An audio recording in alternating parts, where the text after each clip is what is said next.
his faith, called out by protesters. Members of the security. Much of the outrage fueled by his tattoos, which include a symbol known as the Jerusalem cross.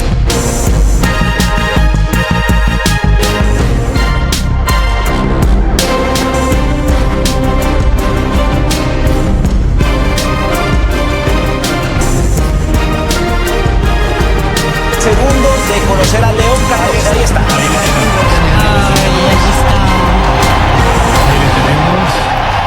Saludando a los fieles en la plaza. Hola hermanos, que tengan un recontra hiper mega saludazo con doble Z. Saludazo de Cusatón Aritmón. Bienvenidos a un nuevo video. Oramos hoy a nuestro Padre Eterno. Padre amado, quita las escamas de nuestros ojos. No permitas jamás que el Dios de este mundo nos ciegue el entendimiento. Líbranos de las huestes de maldad.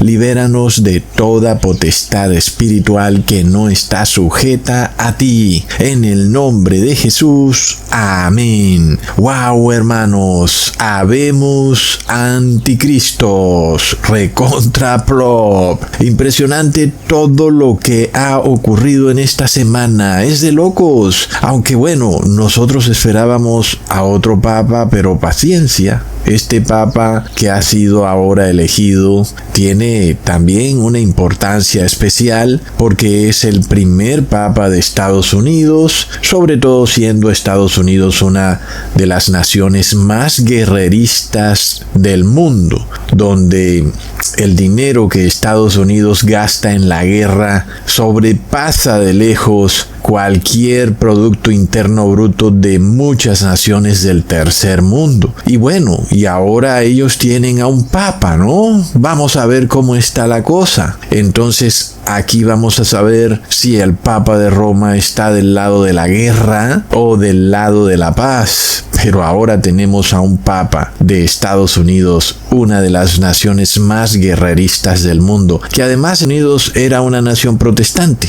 ¿Cómo es posible que de repente ahora tengan a un papa? Es realmente impresionante. Hoy Estados Unidos es una nación atea dirigida por católicos. Y bueno, este papa además pertenece a la orden agustina, que fue creada en honor al monje llamado Agustín de Hipona, quien era un filósofo panteísta budista en Europa, pero además fue uno de los inventores del dogma trinitario. Agustín de Hipona es famoso por haber escrito 15 libros de jerigonzas y galimatías sobre un misterio que nadie puede entender. Con todo y eso, él escribió 15 libros sobre la Trinidad. Sin embargo, todas las cosas que este monje dijo en favor de la Trinidad en esos 15 libros han sido completamente refutadas en los 6 libros que ha escrito Cusatón Aritmón, probando que el dogma trinitario no existe, es fantasioso y que lo único que existe como deidad es el Padre y el Hijo.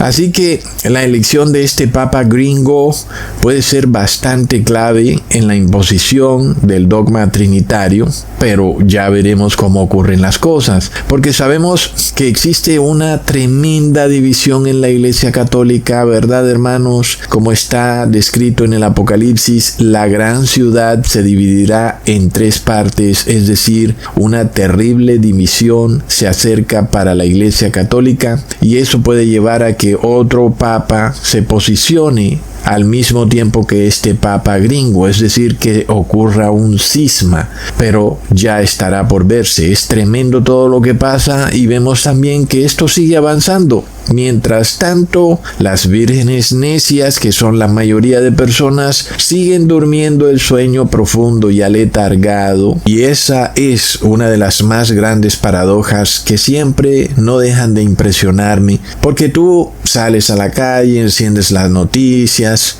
y sigues escuchando las mismas noticias de siempre, se repiten una y otra vez, el rojo contra el azul, el comunista contra el capitalista. Parece que viviéramos en un círculo vicioso inacabable. Los negocios siguen, las guerras continúan, la política sigue, pero siempre hay algo que parece que avanza delicada, discreta, pero muy certeramente, avanzando a las sombras, y es el establecimiento de una teocracia universal. Y esta teocracia parece que es imparable, como hemos dicho, ahora que se ha elegido un papa gringo. ¿Verdad, hermanos? Porque es precisamente en Estados Unidos donde se formará inicialmente esta teocracia radical cristiana. Y esto hace 5 años era imposible de creer. Cusatón era el único que lo mencionaba y que lo decía en sus videos. Y han sido tantas las carátulas de mis videos, que ahí están en mi canal de YouTube, donde muestro lo que está por desatarse en Estados Unidos, una terrible teocracia, al mismo estilo de esta serie Handmaid's Tale, que nos revela la verdad a plena vista, nos muestra cómo ocurrirá esta teocracia, que será tan nefasta que inclusive las mujeres perderán todos esos derechos feministas que hoy ellas disfrutan, como por ejemplo cuando se dice que ellas son dueñas de su cuerpo.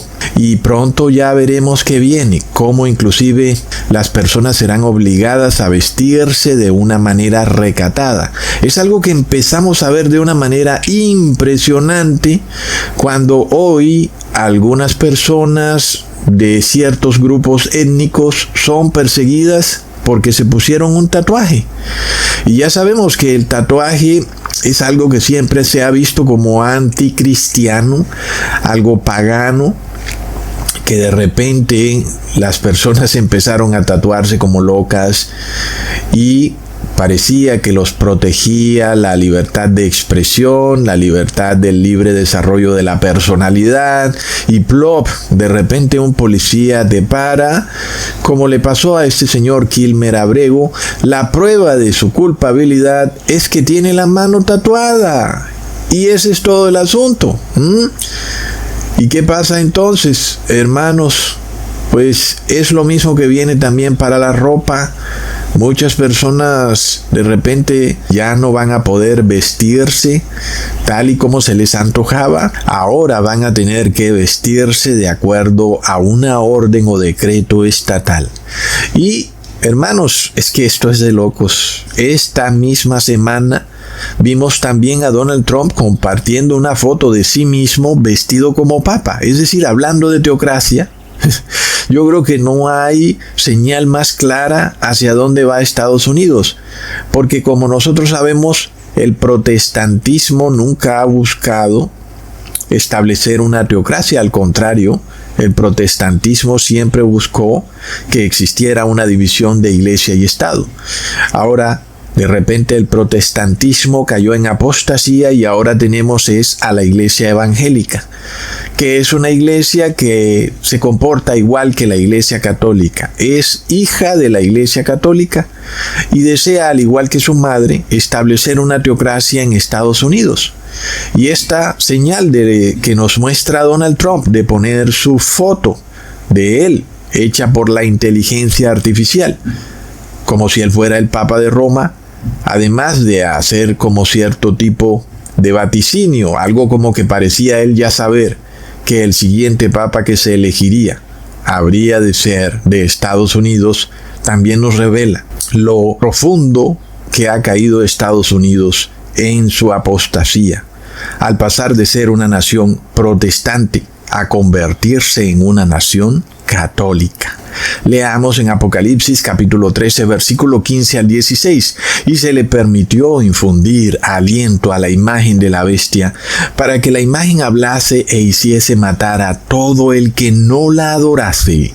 Y hacía que a todos, pequeños y grandes, ricos y pobres, libres y esclavos, se les pusiese una marca en la mano derecha o en la frente. Este pasaje bíblico nos revela que Estados Unidos terminaría siendo una imagen del papado, es decir, esta nación empezaría a comportarse igual que el país del Vaticano. Es algo de locos.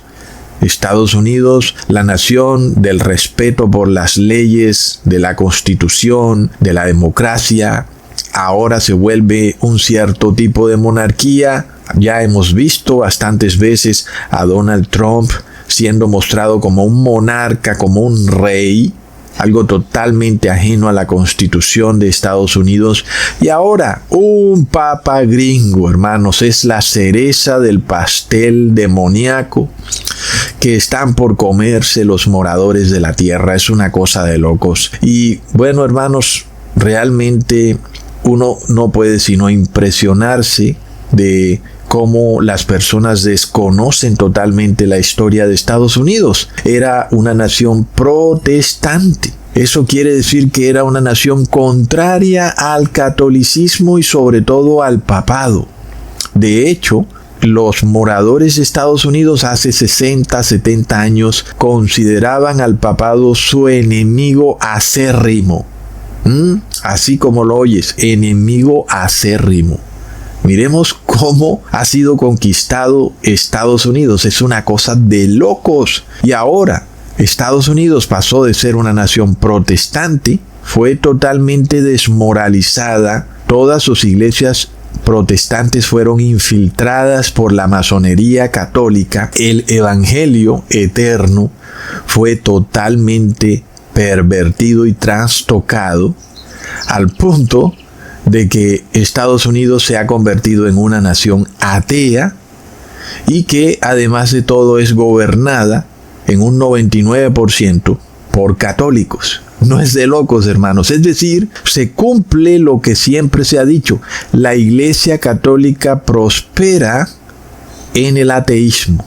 Donde hay más ignorancia es donde más prospera. Por eso es que el bastión de poder de la Iglesia Católica está en los países de Centro y Suramérica. Son los países donde hay más ignorancia porque la pobreza es muy fuerte en esos países y las personas son supremamente ignorantes. Es una cosa de locos la ignorancia que hay en esos países. Y por eso esas personas son fácilmente engañadas cuando se les dice o se les inventan cualquier cantidad de locuras que no están en la Biblia, como por ejemplo la Trinidad. Es de locos. Estados Unidos, luego de ser una nación instruida y llena de personas con conocimientos bíblicos, se ha convertido en una nación de ignorantes. Es la nación de los ricos distraídos. Así está la cosa. Por eso siempre les digo, no hay nada que se pueda hacer. Si alguien quiere poner en el grupo de Telegram algún tipo de propaganda contraria al movimiento de Trump o algún tipo de propaganda para instigar la rebelión política, pues no estamos de acuerdo con nada de eso, porque ya no hay nada que hacer. Ellos tienen el poder y así debe ser porque así está profetizado. Hermanos, nosotros entonces no estamos en contra de Donald Trump ni de la Iglesia Católica, sino que estamos advirtiendo que estamos en los tiempos del fin. Ha llegado el fin, hermanos. Claro que tampoco somos paranoicos como la mayoría del mundo, que a toda hora creen que un virus los está persiguiendo. Nosotros tenemos tranquilidad y paciencia, sabiendo que todavía faltan ciertos eventos cruciales para que se desate de una vez y por todas la segunda venida de nuestro Señor Jesús. Pero estamos viendo cumplimientos proféticos importantes. Recordemos que cuando el presidente masón John F. Kennedy ganó la presidencia, se armó un gran alboroto en Estados Unidos. ¿Y por qué? porque él era católico y las personas sabían lo que eso implicaba.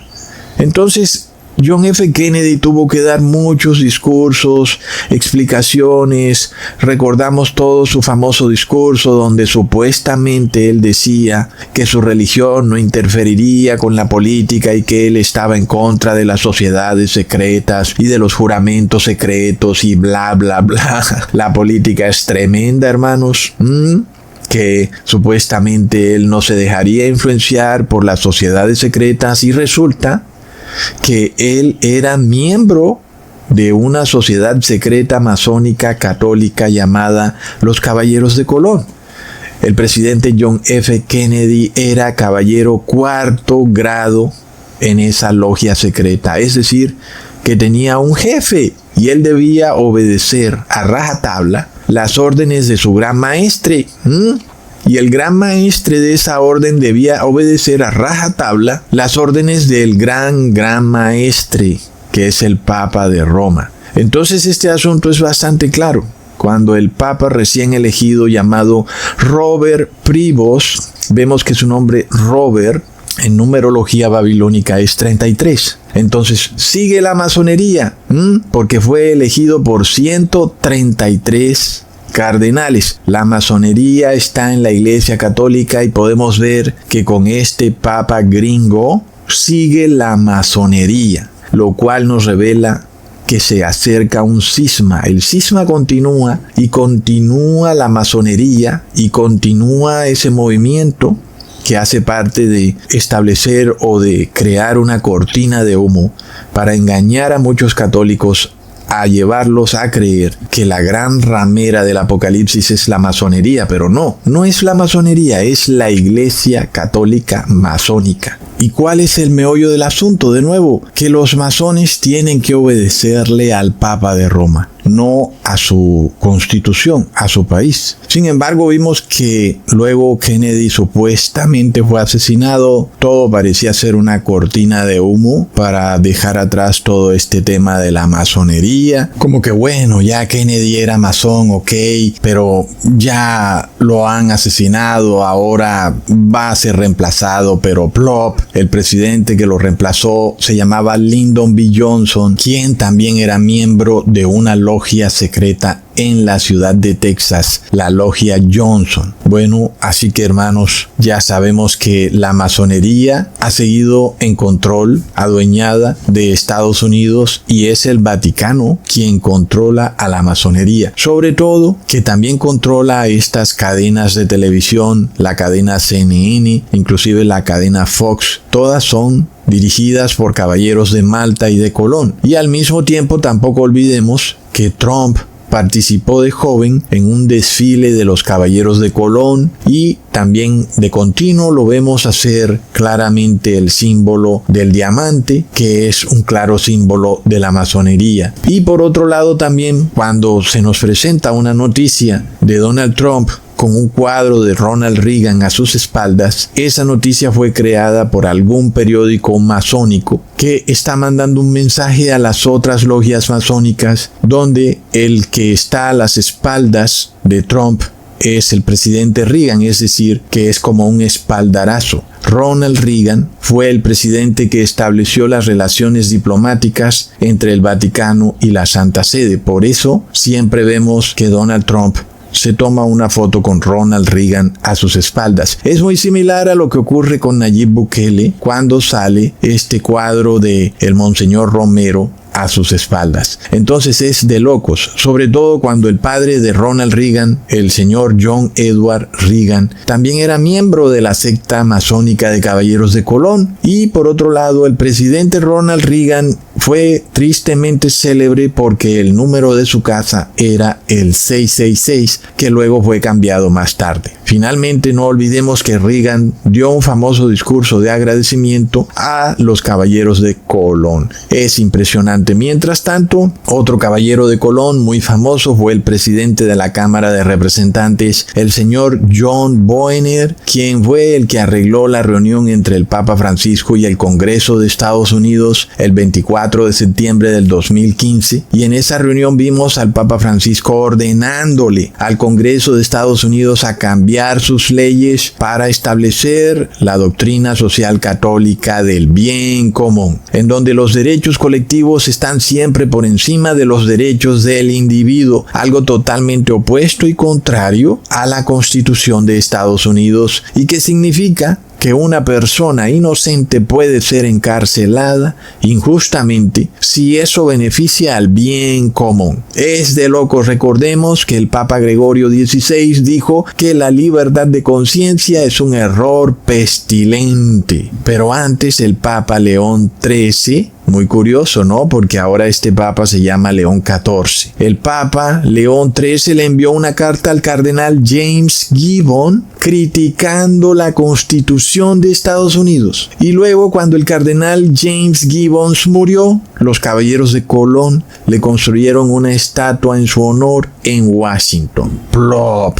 Hermanos, ¿será que este Papa gringo viene a derribar de una vez por todas la Constitución de Estados Unidos? Está por verse, hermanos. Como si fuera poco, Donald Trump aparece en una entrevista en Fox diciendo que no hay tiempo para hacer juicios individuales para el debido proceso porque los criminales son demasiados y que no hay tiempo para respetarle sus derechos individuales, de manera que se están violando los artículos 5 y 14 de la Constitución de Estados Unidos. ¿No es de locos? Esta misma semana también el presidente Donald Trump hizo el anuncio de que abrirá la prisión de máxima seguridad en la isla de Alcatraz. Y de nuevo volvemos al concepto de esas prisiones en islas, como ya lo habíamos visto, la prisión de Guantánamo y ahora la prisión de Alcatraz, que en este caso nos recuerda a la isla de Patmos, en la cual estuvo también preso el apóstol Juan. Leamos en Apocalipsis capítulo 1 versículo 9 al 10. Yo, Juan, vuestro hermano y copartícipe vuestro en la tribulación, en el reino y en la paciencia de Jesucristo, estaba en la isla llamada Patmos por causa de la palabra de Dios y el testimonio de Jesucristo. Yo estaba en el Espíritu en el día del Señor y oí detrás de mí una gran voz como de trompeta. El apóstol Juan estaba preso en la isla de Patmos y ahí mismo recibió la revelación del fin del mundo, y cuando la recibió en el día sábado, que es el día del Señor. Como sabemos, Jesús es el Señor del sábado. Pero volviendo a todo lo que ha ocurrido esta misma semana, el presidente Trump realizó una reunión ecuménica donde firmó una orden ejecutiva para velar por la libertad religiosa. Plop. Por supuesto, no es tu libertad religiosa, porque tú eres un don nadie. Es la libertad religiosa de la oligarquía cristiana, y ahora será la misma oligarquía cristiana la encargada de vigilar que nadie exponga su apostasía y su pedofilia. Hablando de pedofilia, este papa gringo tiene un grave problema a sus espaldas, habiendo él vivido durante mucho tiempo en la nación de Perú, un país donde hay una fundación católica llamada Sodalicio, la cual ha sido acusada ya muchísimas veces por casos de abuso sexual, y este papa gringo parece haber encubierto los casos de abuso sexual. Plop. Es algo pestilente, es una fornicación del vino de Babilonia, es de locos, hermanos. Sin embargo, Trump sigue empeñado en crear su comité ecuménico de libertad religiosa, que, como ya les había dicho y les había revelado en el pasado, el Dios trinitario o la Trinidad para los católicos está enraizada en el ecumenismo, algo que los católicos del común no saben, que el deseo siempre de la Iglesia Católica es hacer un sincretismo con otras religiones. No importa la religión que sea, la Iglesia Católica se unificará y traerá a esas religiones a su religión, siempre y cuando se adore al Dios trinitario. Y es algo muy similar a lo que ocurría con la paz romana durante el Imperio Romano Pagano. Al Imperio Romano Pagano no le importaba nada más. sino que las naciones se subyugaran a él, siempre y cuando le pagaran impuestos al César. Ese era todo el meollo del asunto. Básicamente, al Imperio Romano no le importaba si esa nación creía en Mercurio, en Prometeo, en lo que fuera. No le importaba nada, siempre y cuando se le pagaran impuestos al César. Y ese mismo concepto es el que tiene la Iglesia Católica. A ella no le importa nada siempre y cuando se adore a la Trinidad, es decir, que se adore al César. Como ya hemos visto, la única Trinidad que existe es el Papa de Roma. Él es al mismo tiempo vicario de Cristo, rey del Vaticano, y se hace llamar Santo Padre, pero a la final es un simple ser humano. Es un ser humano manifestado en 3 personas.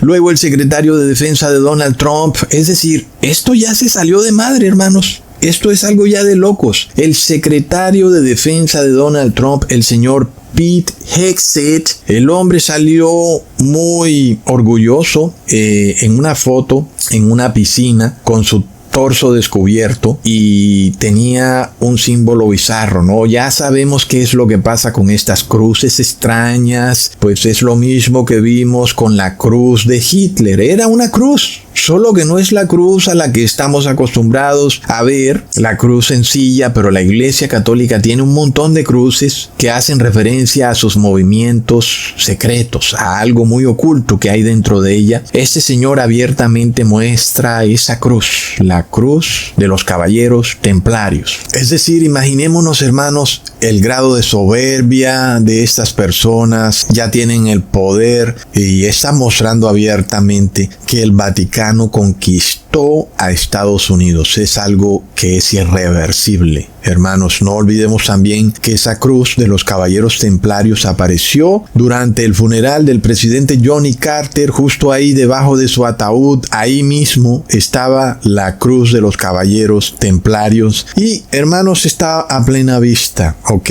Por supuesto que todo tiene que ver con el mismo movimiento hitleriano, como ya lo habíamos expuesto en otras ocasiones. La teocracia de Hitler estaba dirigida por el Vaticano. Hitler era un caballero de Malta y la cruz esvástica hace parte de todos esos símbolos que secretamente esconde el Vaticano para mostrar sus movimientos masónicos. Pero si alguien tiene duda de esto, miremos cómo esta cruz de Jerusalén aparece precisamente en la sede central en el Vaticano de los caballeros templarios, es decir, igual que la Inquisición, que hoy se llama el Discaterio para la Fe, sigue estando ahí. La Inquisición del siglo XXI sigue funcionando como una institución y hay personas administrándola. Es algo impresionante. Entonces no olvidemos que esta cruz también la vimos cuando se lanzó el 666. Ustedes recuerdan que en una iglesia en Washington se hizo todo un ritual en torno al 666. Una monja aparecía recibiendo el 666 y estas personas aparecieron sentadas ahí alrededor de esa cruz o sentadas estratégicamente en los puntos cardinales de la cruz, y ahí estaba este señor Francis S. Collins, quien fue el señor que descifró el genoma humano. Es decir, esto más claro no puede ser, porque estamos hablando de que el 666 venía también a tratar de hacer una modificación genética en algunos seres humanos. Entonces, hermanos, no olvidemos que este señor Francis S. Collins también ha sido visto haciendo símbolos masónicos, y también vimos en esa iglesia al señor Anthony Fauci, que también hizo muchos símbolos masónicos durante el 666. Entonces, hermanos, ahí en esa iglesia también está esa cruz, la cruz de Jerusalén, que no es así como tú piensas. Ay, qué lindo, es la cruz de Jesús, pero con otras crucecitas a los lados. No, es un símbolo masónico que representa una doctrina de la Iglesia Católica donde el bien común está por encima del bien individual. Eso para ti, que eres del común. Para ellos, su bien individual está por encima del bien común. Es algo de locos. No olvidemos que en Roma está esa sede aún, hermanos, como ya se los había dicho, la orden ecuestre del Santo Sepulcro está ahí, a plena vista en Roma. Es la sede de los modernos cruzados, y en la parte de arriba de la puerta podemos ver a esa cruz de Jerusalén. Miremos, hermanos, ¿para dónde va esto? Hace 5 años no teníamos absolutamente ninguna prueba de estas cosas. Sin embargo, Ecusatón Aridmon correctamente profetizó que en Estados Unidos se desataría un gobierno teocrático. Y no es cierto que otras religiones lo habían profetizado, porque, por ejemplo, los adventistas solo profetizaron que se iba a pasar una ley dominical. Y eso era todo. Pero nosotros aquí profetizamos que Estados Unidos se convertiría en una teocracia radical que impondría el 666, el nombre de la bestia y la marca de la bestia. No solo en Estados Unidos, sino en el mundo entero. Hoy, con esta reunión ecuménica, estamos viendo lo que viene, que es la imposición del Dios trinitario. Porque ellos dicen que están devolviendo a América a Dios y que ahora esa leyenda que dice en Dios confiamos puede ser puesta ahí en el Congreso y en los colegios y en Dios confiamos, pero ¿en qué Dios? ¿En Satanás? ¿En Buda? ¿En Yahvé? ¿En Jehová? ¿En qué Dios? ¿Verdad? Pues ya vamos a ver que eso va a ser resuelto. Ellos van a decir, es en la Trinidad. Plop. Tampoco nos olvidemos de la Fundación Heritage, una fundación controlada por la oligarquía cristiana a través del Opus Dei, por medio del cual el Vaticano canaliza millones de dólares en sobornos a todo tipo de gobernantes. Es de locos. Como si eso fuera poco, en este video podemos ver a Nayib Bukele diciendo que el derecho a la vida se antepone a cualquier otro derecho humano. Es impresionante, hermanos. El derecho humano más importante es el derecho a la vida. Todos los demás derechos no sirven si no hay derecho a la vida. Todos los demás derechos no sirven si no hay derecho a la vida. Como ya se los había advertido, sea que Bukele lo sepa o no, porque tal vez él no lo sabe, uno se queda impresionado a veces con estos gobernantes, pero sea que lo sepa o no lo sepa, esta era la estrategia que los ángeles endemoniados iban a usar en los tiempos finales para perseguir al pueblo de Dios. Si ustedes recuerdan mi video donde el secretario de Estado de Trump, el señor Marco Rubio, quien además también apareció orgullosamente con una cruz de ceniza en su frente, cuando él es un empleado público y su tiempo no es para estar adorando a su religión personal, sino para trabajar por la nación, por el bien común, como ellos dicen. Pero es que el bien común para ellos es obedecer las órdenes del Papa, ¿verdad?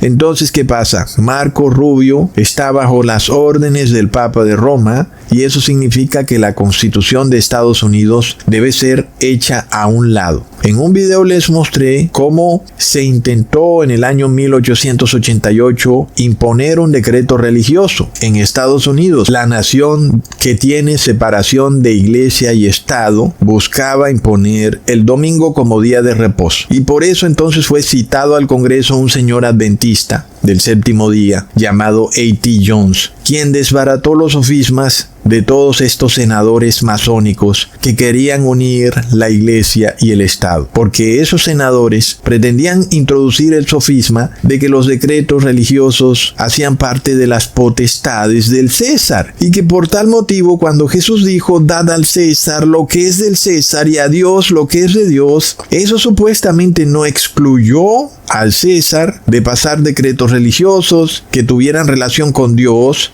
sobre todo con relación a pasar un decreto donde se obligara a las personas a reposar en domingo, a adorar a la Trinidad o a ponerle sustancias inmundas en sus cuerpos. De tal manera que A.T. Jones declaró muy certeramente que el César no puede imponer decretos religiosos ni días de reposo sobre la iglesia, porque el día de reposo es del Señor, no del César. Jesús es el Señor del sábado, no el César. Sin embargo, el senador masónico trató de introducir otro sofisma, de que así como el César impone por ley el sexto mandamiento que dice no matarás, es decir, que aquel que mata se va preso, asimismo el César puede imponer por ley el cuarto mandamiento que dice que 6 días trabajarás y al séptimo día reposarás, y el que no repose se va preso. Sin embargo, A.T. Jones derrumbó ese sofisma al probar que el César puede imponer decretos civiles solamente por los mandamientos que van del 5 al 10 que tienen que ver con las relaciones humanas. No robar, no matar,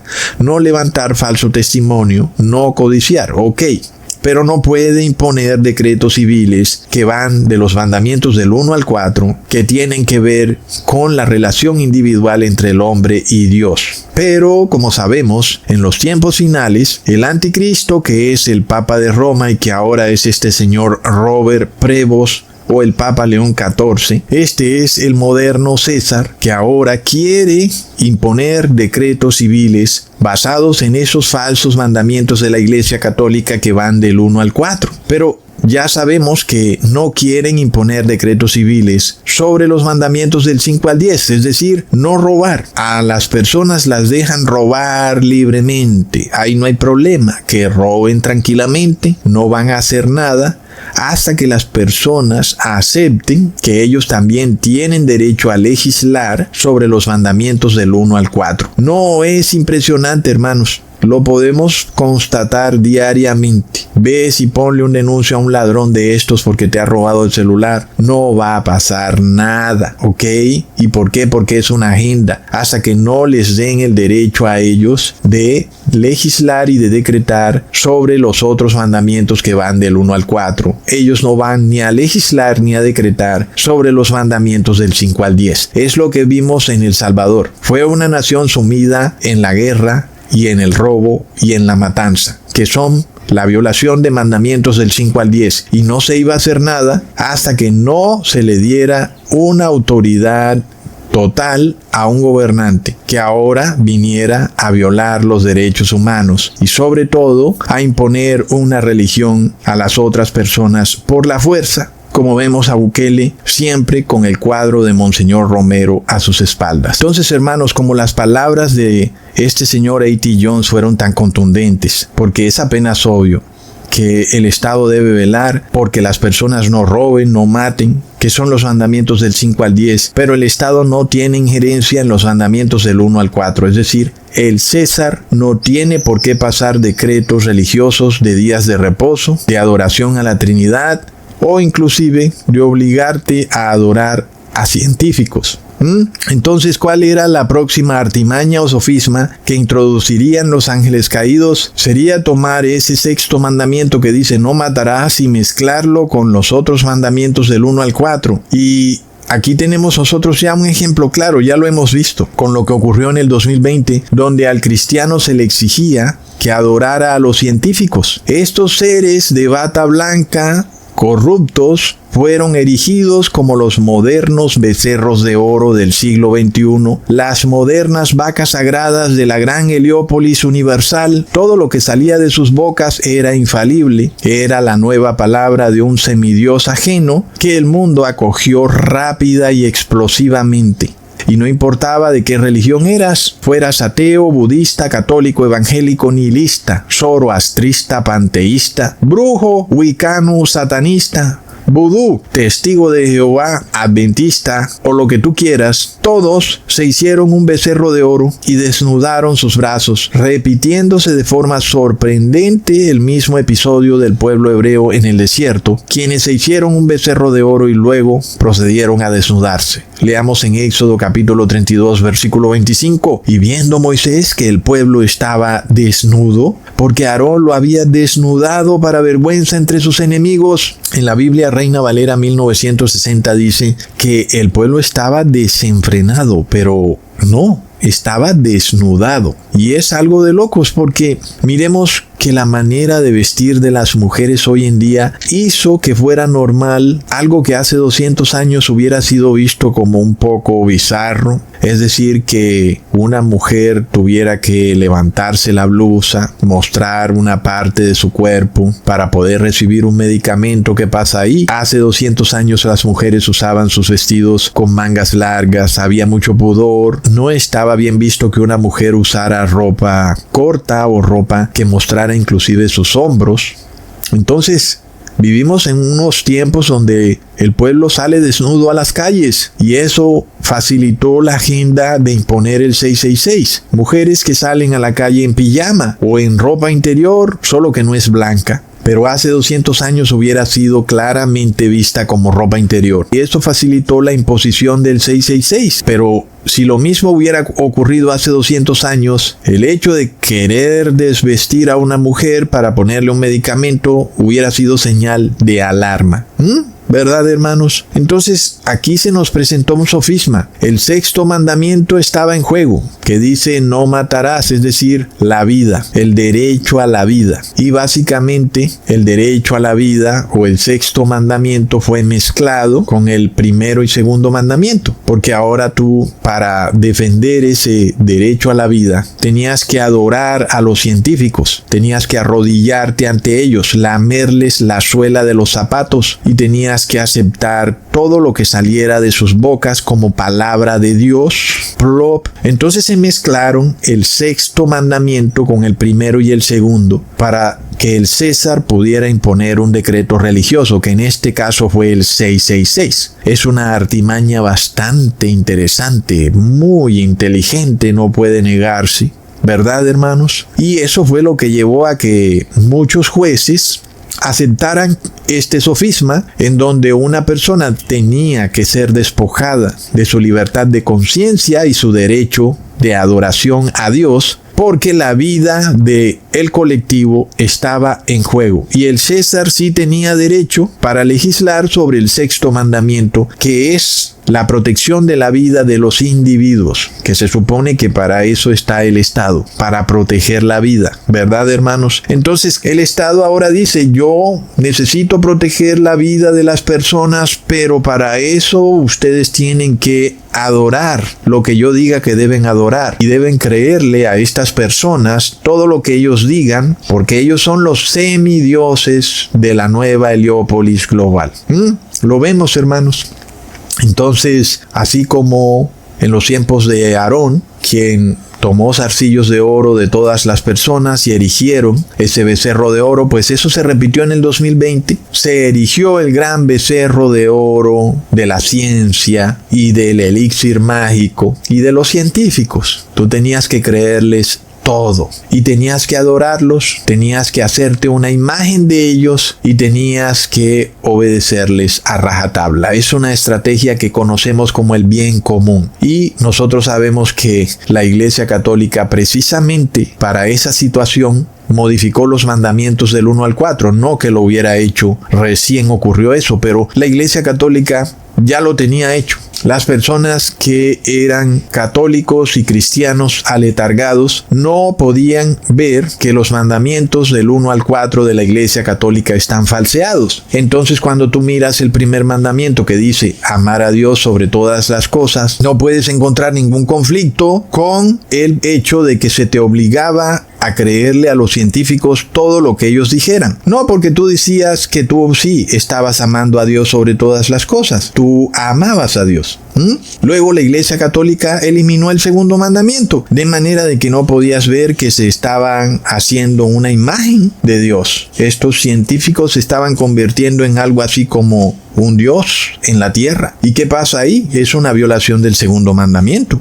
No te debes hacer imágenes de nada de lo que está en el cielo, ni en la tierra, ni en el mar. Y los científicos se convirtieron en una imagen de Dios, unas personas infalibles. Lo vemos, hermanos, pero la Iglesia Católica borró esos mandamientos para que el cristiano común no pudiera darse cuenta del problema que estaba ocurriendo. Pero ahora sigue el problema. Entonces Bukele nos muestra que su nación estaba llena de delincuencia y de asesinatos, y que entonces ¿dónde queda el derecho a la vida de las personas? Y en parte uno pudiera caer fácilmente en ese sofisma, pues es evidente, el Estado está contratado para defender el derecho a la vida de las personas, es evidente, pero eso no quiere decir que por eso tienes que enviar a personas inocentes a la cárcel y no darles el debido proceso. Eso no es ninguna excusa, pero ese fue el mismo sofisma en el que cayeron los fariseos. Es decir, que en la medida en que esto continúa, La retórica en la cual el derecho a la vida, el derecho a la paz y a la seguridad debe ser defendido y que por eso los derechos individuales tienen que ser restringidos, eso nos lleva al mismo sofisma en que cayeron los fariseos y los saduceos en los tiempos de Jesús. Veamos en Juan capítulo 11 versículo 50. Ni pensáis que nos conviene que un hombre muera por el pueblo y no que toda la nación perezca. Ahí está, hermanos, es que es de locos. Supongamos que pudiera ser cierto, aunque no lo era, que las prédicas de Jesús terminarían haciendo que el imperio romano destruyera a Jerusalén. Aunque quedó bastante claro, Jesús le dijo a Pilato que él no era rey de este mundo y que él no venía a tumbar o a derribar a ningún gobierno ni gobernante. Pero esta era la clase de suposiciones que hacían los que caen en este sofisma del bien común. Ellos caen en un cierto delirio de persecución, en una paranoia, pensando que todos os vamos a morir. Y la realidad era que los fariseos estaban cuidando su poder político y religioso a como diera lugar. Seguramente entonces era su propia conciencia la que los acusaba, no solo a ellos, sino a la mayoría de habitantes de Jerusalén que no querían arrepentirse. Y la prédica de Jesús era una reprensión continua a su estilo de vida. Mientras que Jesús quería perdonarlos y limpiarlos de sus pecados, ellos querían deshacerse de Jesús para continuar su estilo de vida pecaminoso. Y esta es la misma historia que se repite en el fin de los tiempos. Nosotros vemos este concepto en la fantasía climática, en el bautismo negro y en varios de los sofismas de la religión católica. Cuando vemos los discursos de Greta Thunberg, del fallecido Papa Francisco y de muchos presidentes en la ONU, nosotros vemos un miedo desenfrenado. Estas personas, sea que lo sepan o no, están muertos de miedo, piensan que todos nos vamos a morir y que por eso hay que hacer algo radical. Entonces vemos, hermanos, que se empieza a cocinar la misma crisis que se presentó entre los fariseos y saduceos y Jesús. La crisis del bien común versus el derecho individual. Los fariseos representaban el bien común, Jesús el derecho individual. Y de nuevo, como ya vimos en videos pasados, para que los fariseos pudieran condenar a Jesús, tuvieron que despojarse de todas las leyes, tanto de las leyes religiosas como de las leyes civiles del Imperio Romano, es decir, se volaron todas las leyes habidas y por haber. Jesús no tuvo debido proceso ni derechos humanos y luego fue condenado. Y es lo mismo que se repite de una manera increíble. Leamos en Isaías capítulo 59 versículo 14: y el derecho se retiró y la justicia se puso lejos, porque la verdad tropezó en la plaza y la equidad no pudo venir. Hermanos, ustedes recuerdan hace mucho tiempo, inclusive antes de que se desatara el 2020, donde les presenté un video con un dilema. El dilema del tranvía. Uno de los dilemas morales más famosos es el problema del tranvía. Este problema fue propuesto en 1967 por Philippa Foot y propone un escenario en el cual un tranvía viaja a gran velocidad y sin frenos hacia 5 trabajadores que están en la vía y que no se pueden dar cuenta que el tranvía viene hacia ellos. Tú te encuentras junto a la palanca para cambiar las vías, de tal forma que si jalas la palanca, el tren se desvía hacia otra ruta, en la que desafortunadamente también hay un trabajador. Por lo que tienes dos opciones: no hacer nada, lo que resultará en la muerte de 5 personas, o jalar la palanca y ver morir solo a uno. ¿Cuál es la opción más ética? Es un dilema moral que es usado para enseñarle a las personas el dogma del bien común católico. Y es un dilema un poco como asustador, un poco como horrible. Es como si te sometieran a un cierto tipo de agenda del miedo, en donde un tren va sin frenos directo a matar 5 personas. Y tú resulta que estás en la vía al lado de una palanca que permite que el tren se desvíe y cambie de dirección. Pero Pero resulta que si tú mueves la palanca y el tren se va a la nueva dirección, entonces justo ahí, en esa nueva dirección, hay una persona que está en la vía, y eso significaría que esa persona moriría, aunque también significaría que las 5 personas se han salvado. Entonces ahí viene el dilema de qué harías tú en una situación en donde tuvieras que decidir qué hacer. Si no haces nada, entonces mueren 5 personas, y si mueves la palanca, se muere una persona. Como ya sabemos, el 99% de las personas a las que se les pregunta qué harían en este caso, si tuvieran que tomar esa horrible decisión, la mayoría, el 99% de las personas preferiría mover la palanca y salvar a las 5 personas, pero matarían a una persona. Y eso es lo que conocemos como el bien común, es decir, que esas personas fueron rápidamente sometidas a la doctrina del bien común y no se dieron ni cuenta. Plop. Hermanos, y es de locos, porque si tú no estás instruido en la sabiduría de Dios, fácilmente caes en eso. Tú también decidirías que es mejor mover la palanca para salvar a las 5 personas. Y yo pienso que tal vez hasta esto se les enseña a los gobernantes en Harvard. ¿Verdad que sí? Pero es muy extraño que esto ocurra en un caso de la vida real. Yo diría que es realmente imposible, pero vamos a suponer que sí ocurre en la vida real. Por ejemplo, con estos científicos que andan adulterando estadísticas, diciéndonos que todos nos vamos a morir si no los obedecemos y si no recibes su remedio especial, su elixir mágico, o que viene un cambio climático que va a destruir la Tierra si no empezamos a comprar estos nuevos vehículos, y si no nos despojamos de lo que ya habíamos comprado. Ustedes ya saben, ¿no? Obligándonos a comprar algo nuevo, y si no lo hacemos todos vamos a morir. Entonces, supongamos que se pudiera, supongamos que fuera cierto que ese dilema vuelve y se presenta, y lo que está haciendo Donald Trump también es un poco parecido a ese dilema, porque hay mucha delincuencia en Estados Unidos, no solo de parte de inmigrantes. Ya pronto vamos a ver que eso va a trascender a ciudadanos americanos. Hay mucha delincuencia, pero Trump quiere mostrar resultados rápidos donde el colectivo tenga una mejor percepción de la seguridad y de que con Trump todo va mejor, y por eso él quiere hacer las cosas muy rápido, quiere mover esa palanca que permita que los delincuentes se vayan directo a la cárcel muy rápido. Pero resulta que las leyes dicen que los delincuentes tienen derecho al debido proceso, pero eso tarda más tiempo en que se puedan capturar a los delincuentes, y por supuesto entonces la decisión es esa: mover la palanca para capturar indiscriminadamente a personas que van por el camino. Tú vas aquí al lado de estos 3 pandilleros y resulta que tú en ese momento ibas a cruzar la calle y ya ahora te dicen que tú estabas con ellos y te capturan y te mandan a una prisión en El Salvador para poder salvar al colectivo, pero tuvieron que mover la palanca y algunos inocentes tienen que ser sacrificados, ¿verdad? Pues es el mismo problema. Miremos otro punto de vista. Bajo el sistema de democracia, las personas van siempre a preferir que el gobernante mueva esa palanca del tranvía, y en donde este tren va sin frenos y no puede ser detenido de ninguna manera y va a matar al colectivo. Las personas votan para que el gobernante los salve.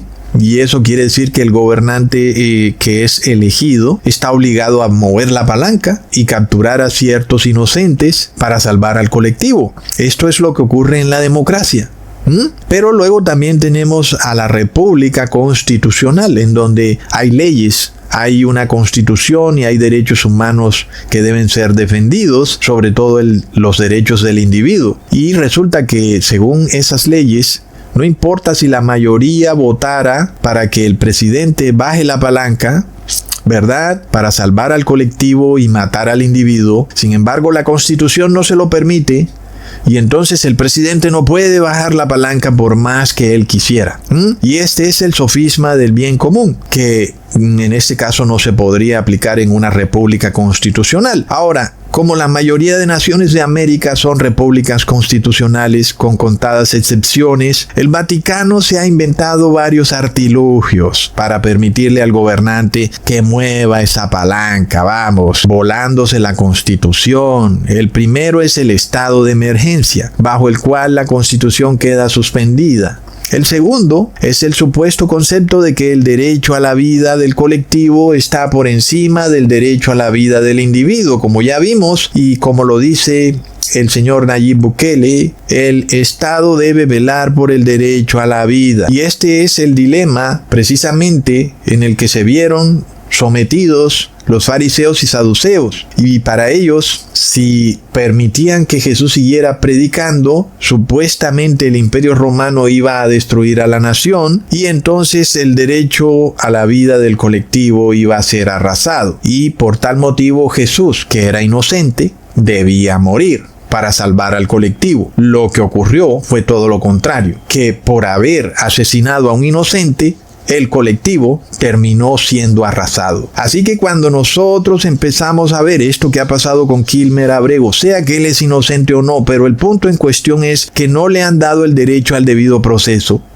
Y eso quiere decir que estas personas van a repetir lo mismo que hicieron los fariseos, lo cual significa que van a terminar matando al inocente, y cuando lo hagan, eso significa que este mundo ha llegado a su fin. Se ha cumplido por completo Apocalipsis 13 y se ha pasado un decreto de muerte. Todo aquel que no adore a la bestia y a su imagen recibirá la muerte. Vemos, hermanos, entonces es curioso, pero inclusive hoy en día, después de 2000 años de que Jesús fuera martirizado en el madero, aún el 99% de las personas no entienden cómo fue que ocurrieron estos hechos. Son personas ignorantes porque han sido embrutecidas por un falso cristianismo que se ha dedicado a hacer milagros, señales y maravillas y no a enseñar la palabra de Dios.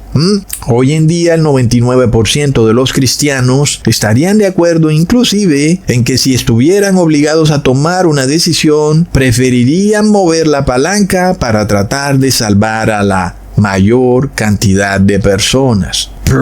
Alguien dirá que mejor no hará nada, que si el tren viene sin frenos en la dirección hacia las 5 personas, pues que él no está obligado a hacer nada y que por tanto no es su culpa y que no va a mover la palanca. Sin embargo, es cierto que la inacción es también una manera de actuar. No podemos decir que el no hacer nada es realmente no hacer nada. A veces el no hacer nada es también hacer algo, ¿verdad, hermanos? Lo cierto del caso es que en todo momento estamos tomando una decisión, aun y cuando no hagamos nada, y esa decisión tiene consecuencias. En el caso de los gobernantes, pues ellos toman estas decisiones a veces basadas en el sofisma del bien común, en el dilema del tranvía. Y el gobernante finalmente tendrá que tomar una decisión, o baja la palanca o no la baja.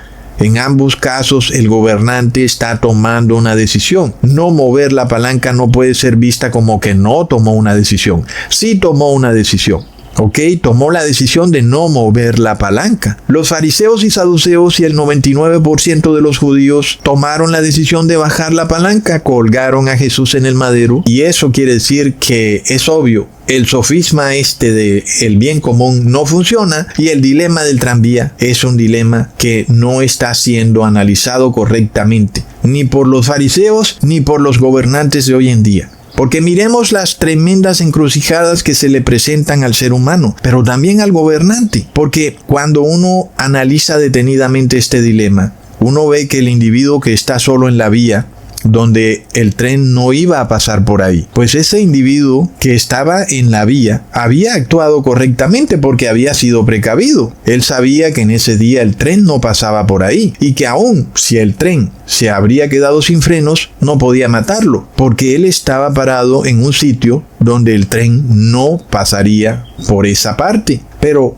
uno que pudiera pensar de esas otras 5 personas, han sido despreocupadas, han actuado de manera irreverente y se han puesto en la ruta del tren, al punto de que estaban obligando al funcionario que manejaba el tren a frenar bruscamente y que eso podía causar que el tren se descarrilara y se accidentara, ¿verdad, hermanos? Entonces, ahora, ¿qué pasó? Estas personas confiaban en que el funcionario del tren iba a frenar y resulta que ahora el tren se había quedado sin frenos. Entonces, yo pregunto, ¿quiénes son los que están actuando mal? Porque hay personas que dicen de este dilema del tranvía que aquí no se puede tomar una decisión en base a un juicio sobre quién actúa mal o bien, pero me parece que no es así. Claro que sí podemos tomar una decisión. Está a plena vista que quienes han actuado mal ha sido la mayoría, ¿verdad, hermanos? Y el hecho es que 5 personas se habían puesto en un lugar donde no debían estar. Como es apenas obvio, no te pongas en los rieles del tren. Si lo haces, un funcionario te va a regañar, es obvio, no debes hacerlo, a menos que por ahí nunca pase un tren, por lo menos haya pasado un buen tiempo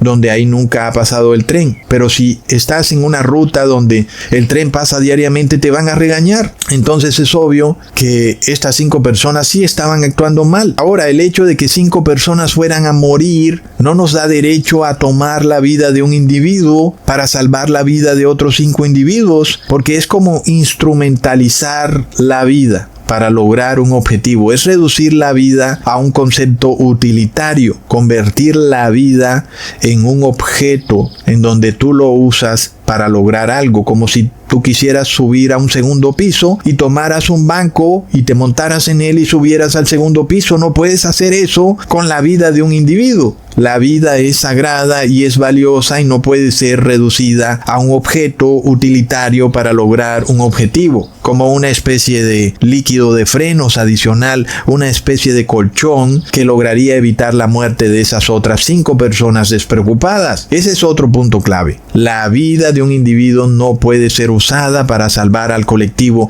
y eso fue lo que hicieron con Jesús. El 6º mandamiento nos dice: no matarás. Pero aquí en las 2 situaciones siempre va a morir alguien. Casi que se te hace ver a ti como si tú vas a matar a alguien, sea que quieras o no. Tú desafortunadamente estás ahí en ese punto donde tienes que tomar una decisión de mover o no mover la palanca. 5 personas van a morir si la dejas así como está, y una persona va a morir si la mueves. Ok, pero el 6º mandamiento nos dice: no matarás. En este caso, nosotros vemos que en las 2 situaciones siempre va a morir alguien. Sin embargo, ¿en cuál de las 2 decisiones sí se está violando el 6º mandamiento? Pues evidentemente sí se viola el 6º mandamiento si mueves la palanca hacia abajo y matas al individuo, porque nadie te da el derecho de tomar su vida, de apropiarte de ella, de usarla como instrumento u objeto para lograr un objetivo. El hecho de que más cantidad de personas iban a morir no podía ser usada como pretexto para tomar la vida de un ser humano. Esto parece ser que no lo entiende la Iglesia Católica, la cual tiene la pena de muerte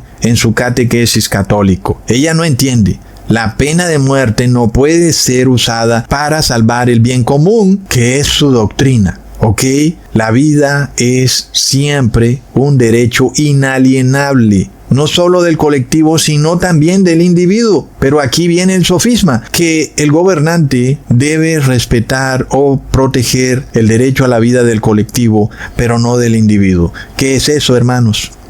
Es el sofisma del bien común. Sin embargo, el dilema del tranvía es una situación hipotética. ¿Quién pudiera saber el futuro, verdad? Aquí nosotros conocemos el futuro, pero en una situación real nadie puede conocer el futuro. De todas formas, ya vemos, hermanos, que hoy en día viene la inteligencia artificial y viene como este poder de este gran computador de tratar de predecir algo usando las estadísticas. Va a predecir, por ejemplo, que nos vamos a quedar sin agua. Este computador puede saber cuánta agua hay guardada en la nación, en sus ríos y lagos y en cada casa, y entonces puede decir para cuántos días tenemos agua. Y entonces ahí viene ese dilema, el dilema del tranvía, porque entonces van de nuevo a mezclar el sexto mandamiento con los mandamientos del 1 al 4 y van a hacerle creer a las personas que van a morir si no violan los mandamientos del 1 al 4. Es impresionante. Si este dilema del tranvía fuera real, es indudable que los culpables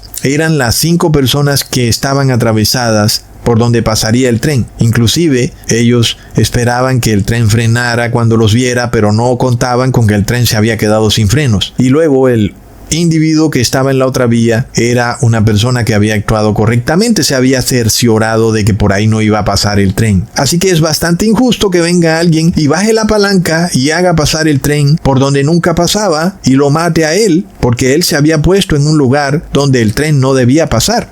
Entonces, claro que bajar la palanca sí es una violación del sexto mandamiento, que dice no matarás. Es lo mismo que ocurrió en la crisis del 2020. Nosotros teníamos y aún seguimos teniendo a una población que no cuida de su salud, comen carne con su sangre, carne animal, leche, huevos, carne de animales inmundos, fuman, beben, no hacen ejercicio. Luego viene un virus sin freno, ¿verdad? Pues ¿a quién va a atropellar primero ese virus sin frenos?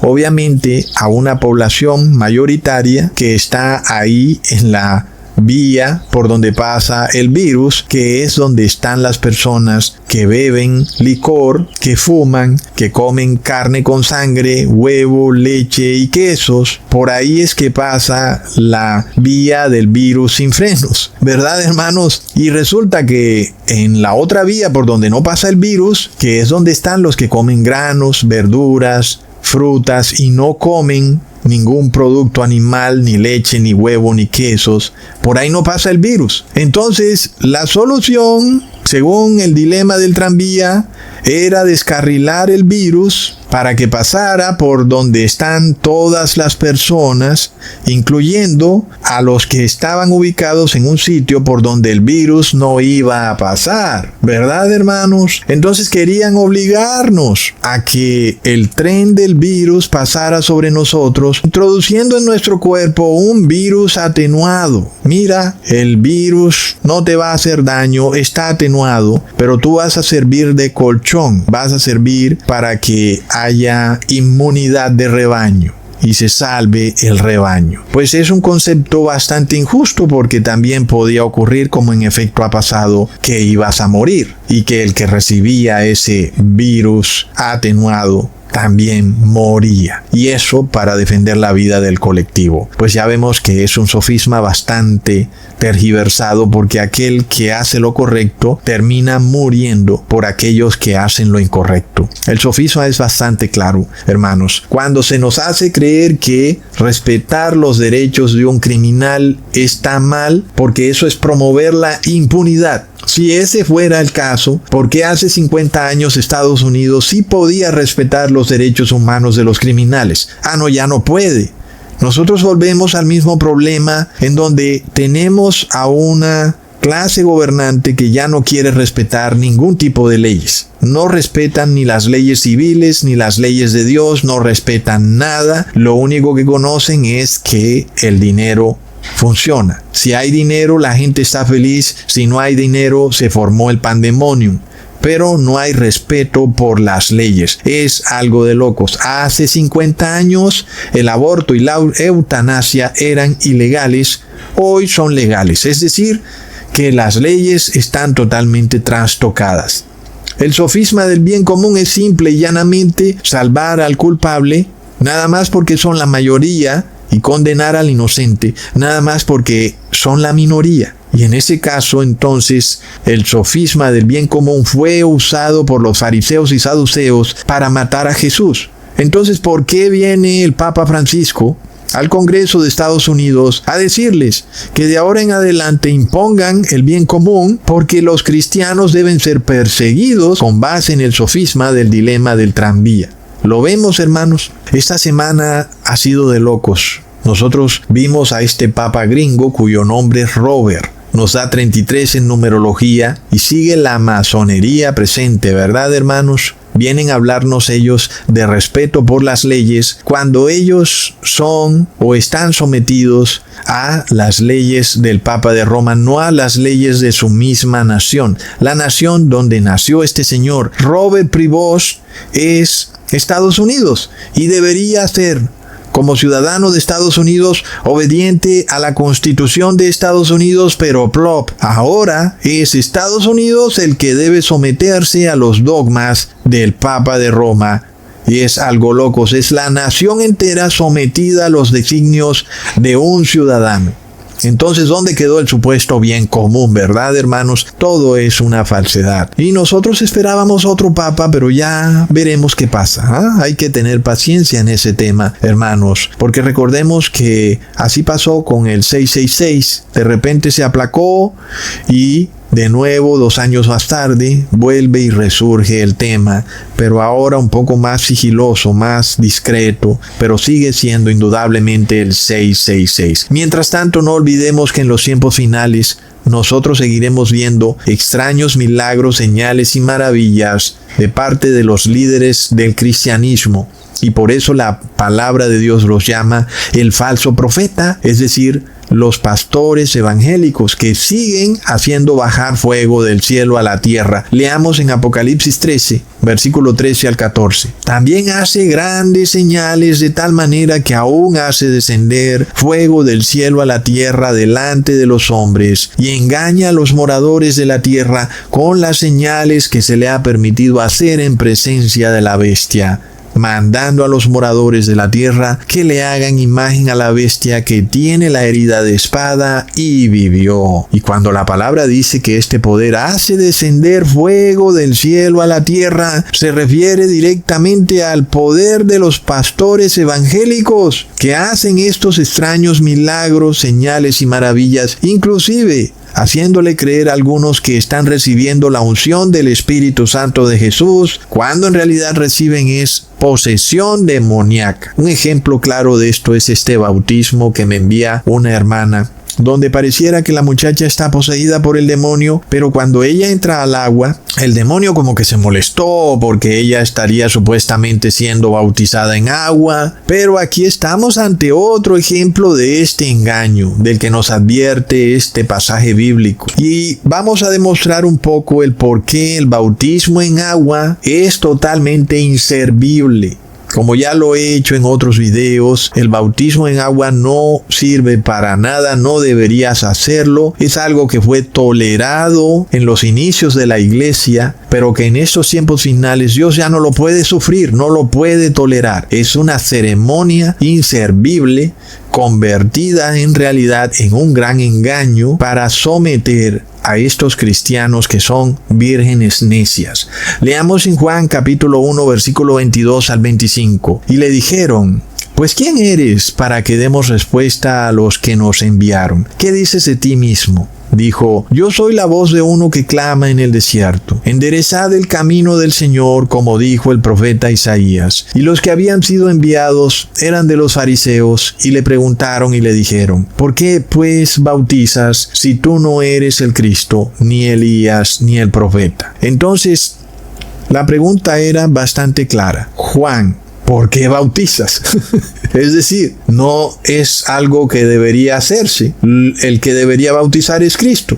¿Por qué estás bautizando, verdad? La pregunta ya en sí misma te debe dar a entender que el bautismo en agua no es como muy necesario, porque le están preguntando a Juan por qué bautiza. Veamos la respuesta de Juan en el capítulo 1, versículo 30 al 31. Este es aquel de quien yo dije: después de mí viene un varón, el cual es antes de mí, porque era primero que yo. Y yo no le conocía, mas para que fuese manifestado a Israel, por esto vine yo bautizando con agua. Entonces ahí está la respuesta. ¿Por qué Juan bautizaba en agua? Él responde: pues no es que esto sea necesario, pero es para que fuese manifestado a Israel un varón que está entre ustedes, pero que ustedes no lo conocen, y a través del bautismo en agua va a ser revelado. ¿Ok?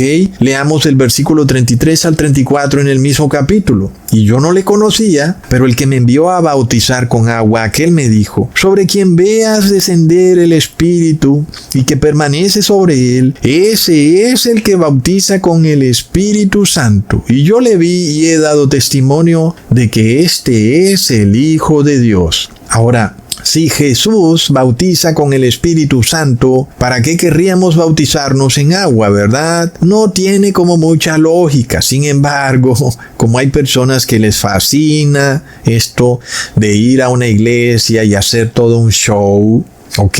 Pero entendamos qué ocurría aquí. Los apóstoles continuaban bautizando en agua. Leamos en Juan capítulo 4 versículo 1 al 2. Cuando pues el Señor entendió que los fariseos habían oído decir: Jesús hace y bautiza más discípulos que Juan, pero se aclara, aunque Jesús no bautizaba, sino sus discípulos. Entonces, la respuesta es clara: Jesús no bautizaba.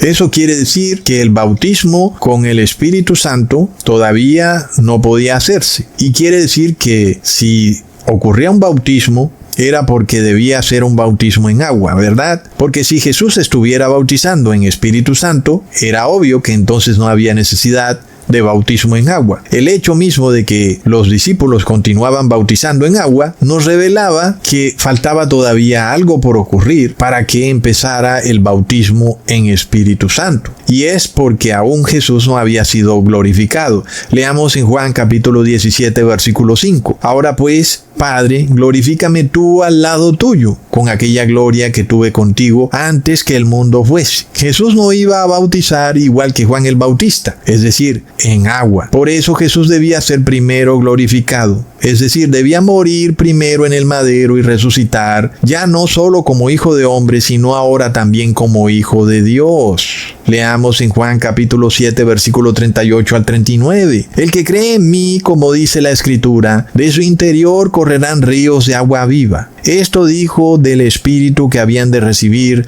los que creyesen en él, pues aún no se había venido el Espíritu Santo, porque Jesús no había sido aún glorificado.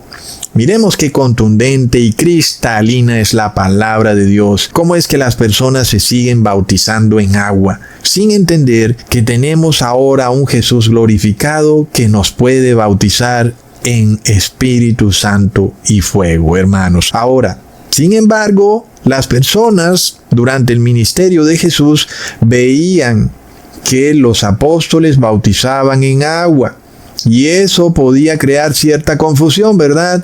Porque estos evangelios que nosotros tenemos hoy, es decir, el Nuevo Testamento, ellos no los tenían.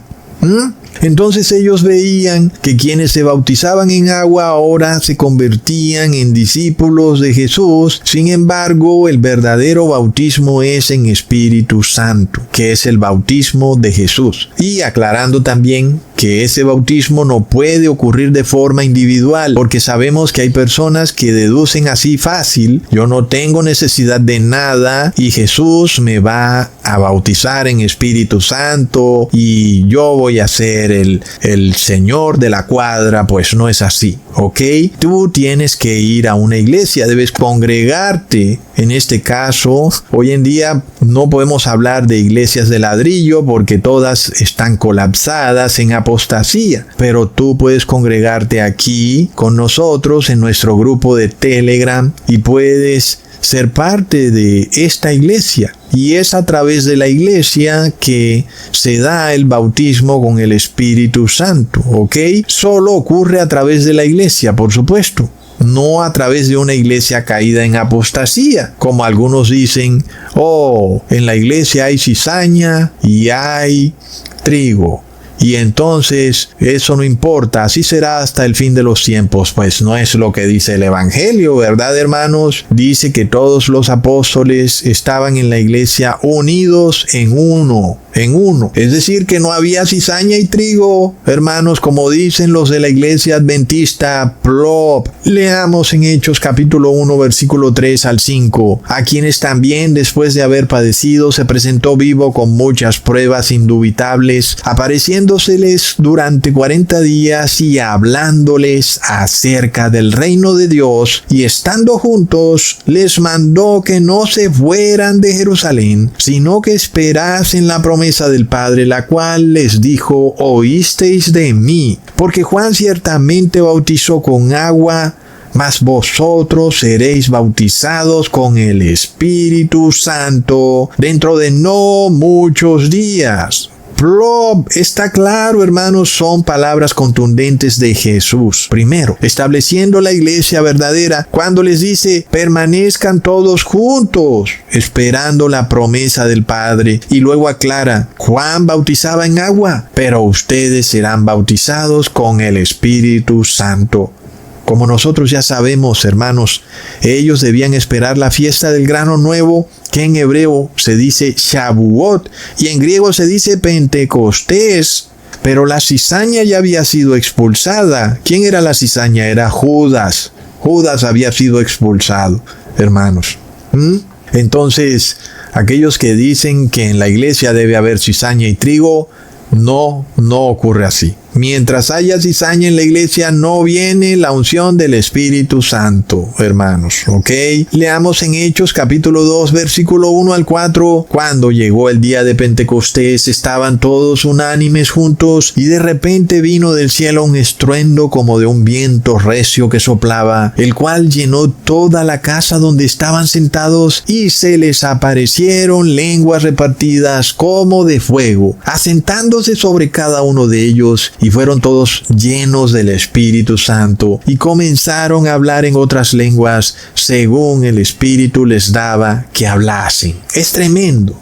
Miremos a la iglesia junta, todos unánimes en la doctrina, y luego los apóstoles con María y otros reciben el bautismo del Espíritu Santo. Y entonces, si así es la cosa, después de recibir esa unción, ¿por qué el eunuco fue bautizado en agua? Y luego no olvidemos también como Pedro manda bautizar en agua a los gentiles que fueron bautizados previamente con el Espíritu Santo. ¿Qué pasó ahí? Y leamos en Hechos capítulo 10, versículo 44 al 48. Mientras aún hablaba Pedro estas palabras, el Espíritu Santo cayó sobre todos los que oían el discurso, y los fieles de la circuncisión que habían venido con Pedro se quedaron atónitos de que también sobre los gentiles se derramase el don del Espíritu Santo, porque los oían que hablaban en lenguas y que magnificaban a Dios. Entonces respondió Pedro: ¿puede acaso alguno impedir el agua para que no sean bautizados estos que han recibido el Espíritu Santo también como nosotros? Y mandó bautizarles en el nombre del Señor Jesús.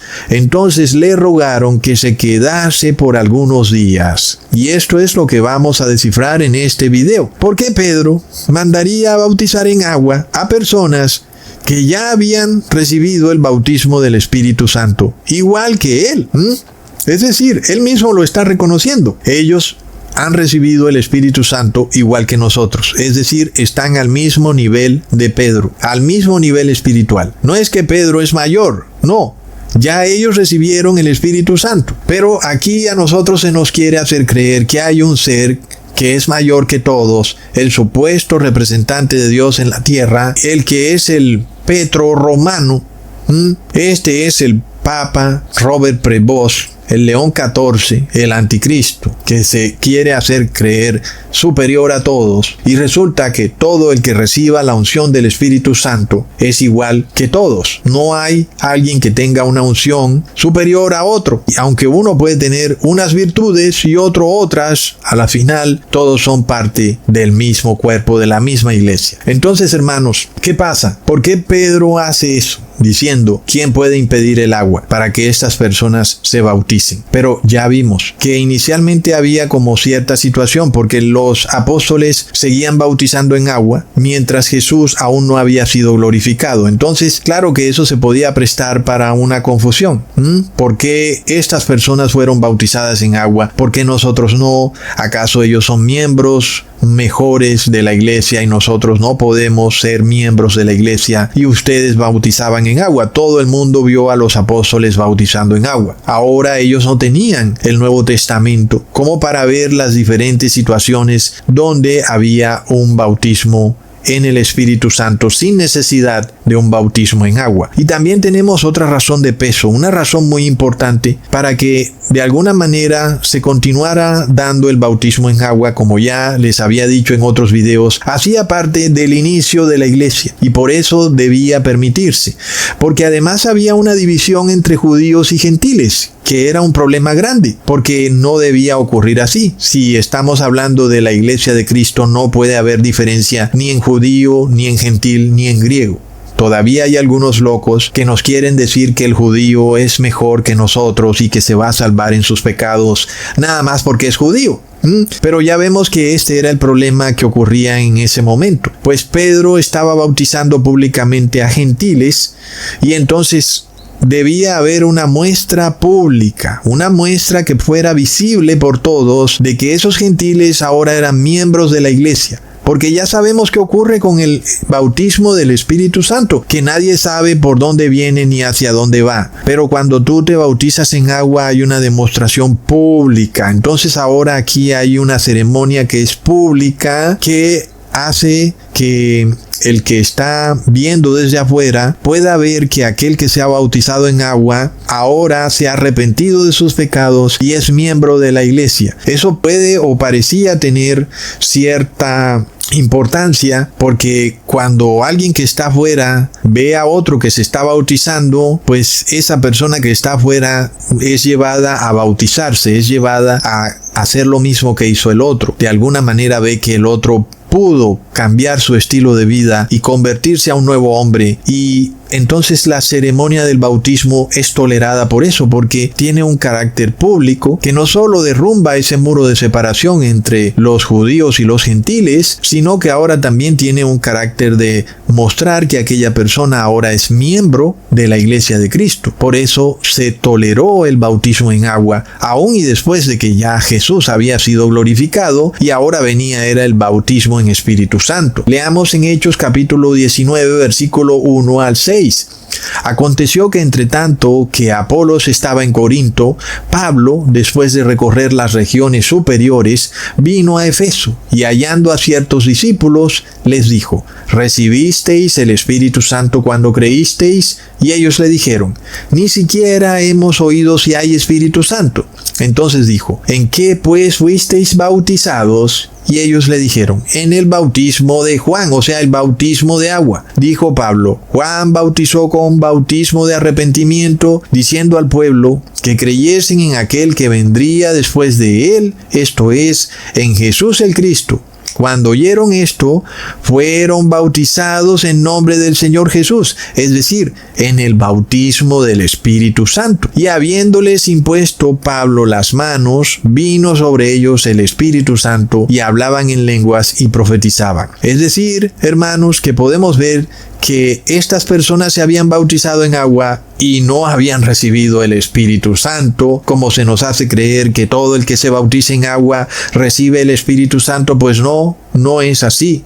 La ceremonia del bautismo solo tenía un propósito, como el apóstol Pablo lo dice claramente, era un propósito público de demostrar que tú eras una nueva persona, que te arrepentías de tus pecados, y tenía una importancia en ese momento para aglutinar, para que se promoviera la iglesia de Cristo. Y en esas épocas eso era importante, ¿verdad, hermanos? Además de que derrumbaba ese muro de separación entre judíos y gentiles. Pero podemos ver que los hermanos de Efeso se habían bautizado en agua y no habían recibido el Espíritu Santo. Entonces, para nosotros hoy en día, no teniendo ya necesidad de aprender que para Jesús no hay judío ni gentil, es decir, no hay necesidad de derrumbar un muro de separación entre el judío y el gentil, aunque aún hay personas tan ignorantes que todavía tienen ese muro de separación, pero es obvio que ya no existe. Para nosotros que tenemos el Nuevo Testamento y ya lo sabemos, no tiene el bautismo en agua ningún sentido práctico, por lo que el bautismo que nosotros queremos es el bautismo del Espíritu Santo, ¿ok?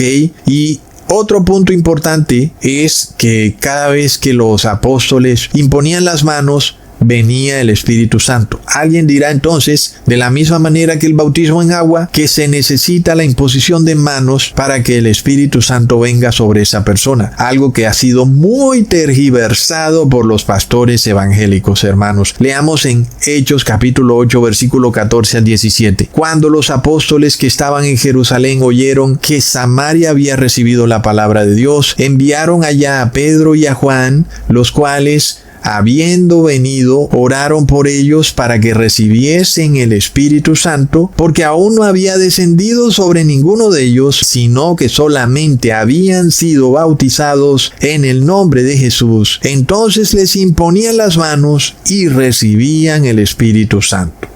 Entonces de nuevo estamos aquí ante otra situación. Pedro y Juan ponen las manos sobre las cabezas de los fieles de Samaria y ellos reciben el Espíritu Santo.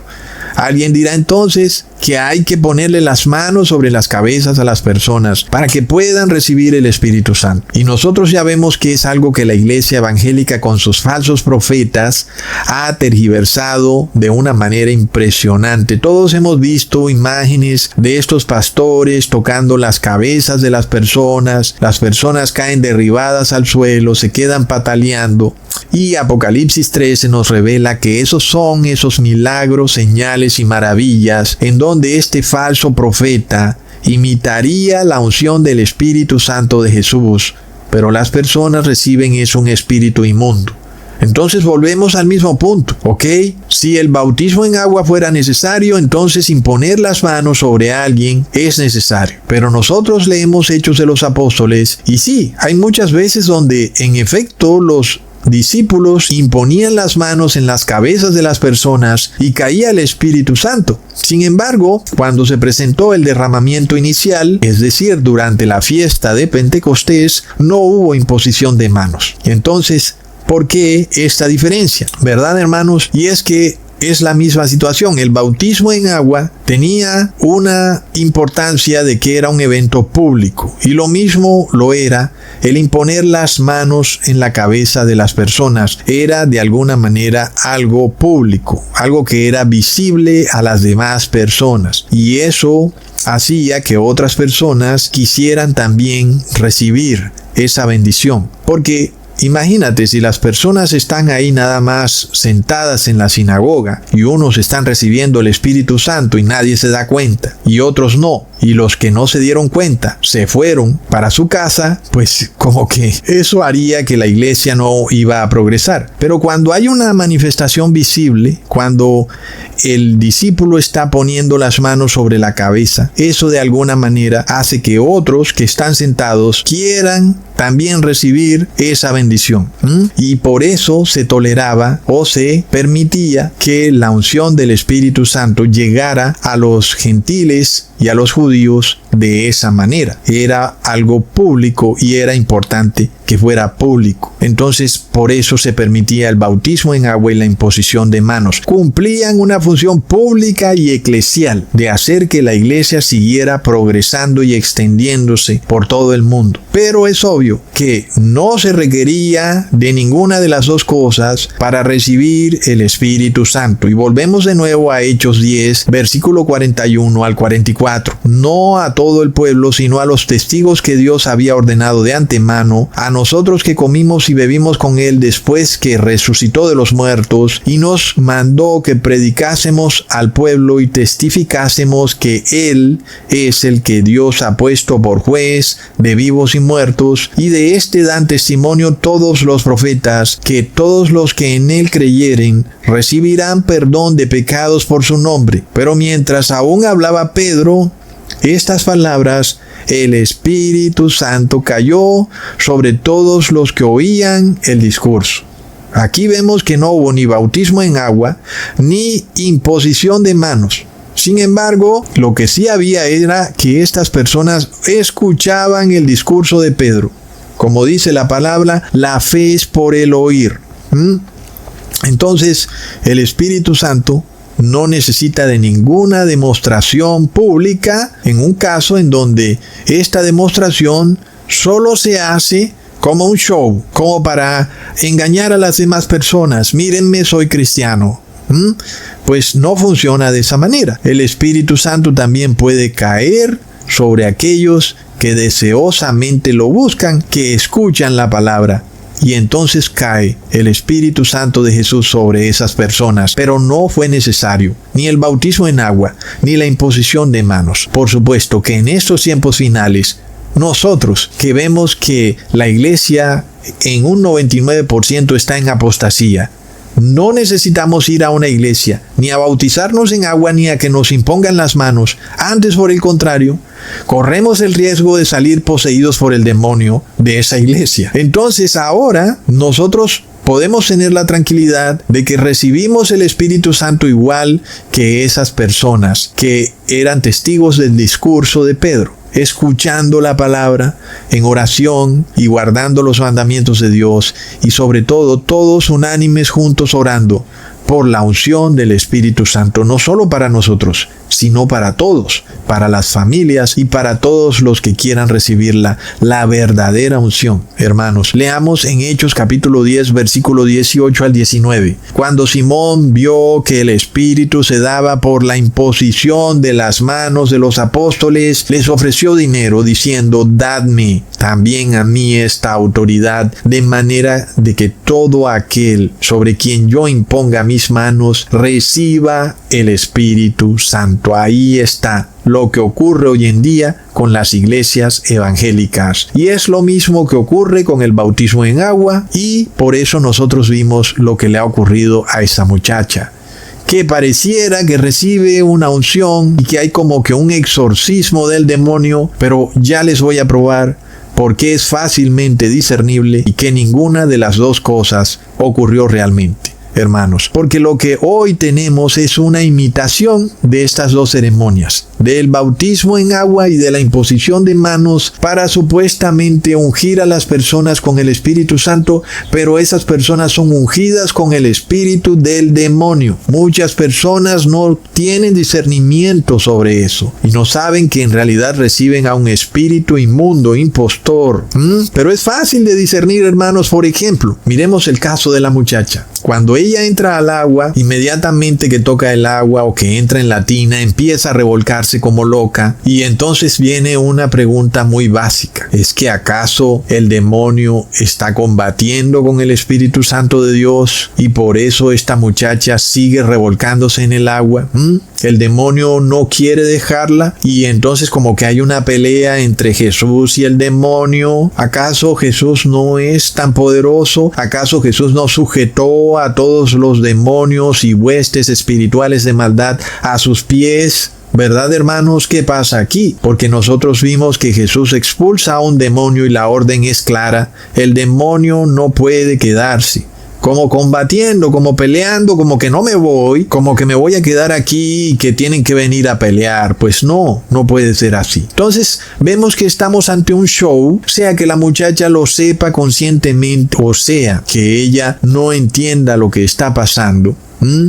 Nosotros podemos ver, hermanos, que aquí no hay un exorcismo verdadero, porque no puede ser cierto eso de que el demonio ahora está luchando con Jesús. No puede ser cierto, hermanos. Y esto nos revela que aquí no hay un exorcismo genuino. Es parte de lo mismo que hemos visto en las películas, como por ejemplo El Exorcista, donde hay una niña poseída y el demonio combate por días con el sacerdote, y mientras tanto la niña gira su cabeza 360 grados y camina por el techo. Un momentico, pero ¿acaso Dios ya no dio la orden? Sal de ella. ¿Por qué el demonio sigue luchando? ¿Es que ya Dios no es tan poderoso? Hermanos, miremos. La astucia del demonio es una cosa de locos. ¿Es que acaso Dios perdió su fuerza con el demonio? ¿O es que cuando Dios da una orden diciendo sal de ella, el demonio ya no cumple esa orden de inmediato? ¿Qué pasa?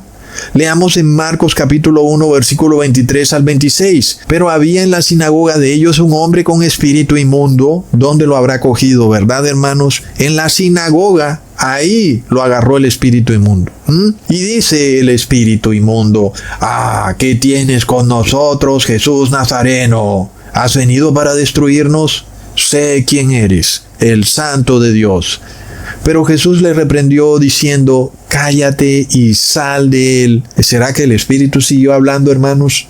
Entonces el espíritu inmundo, sacudiéndole con violencia y clamando a gran voz, salió de él. ¿Acaso será que ese muchacho duró sacudiéndose ahí un buen rato? No. De inmediato se nos dice, lo sacudió y salió. No quedó ahí revolcándose un rato y después salió. No, lo sacudió y salió.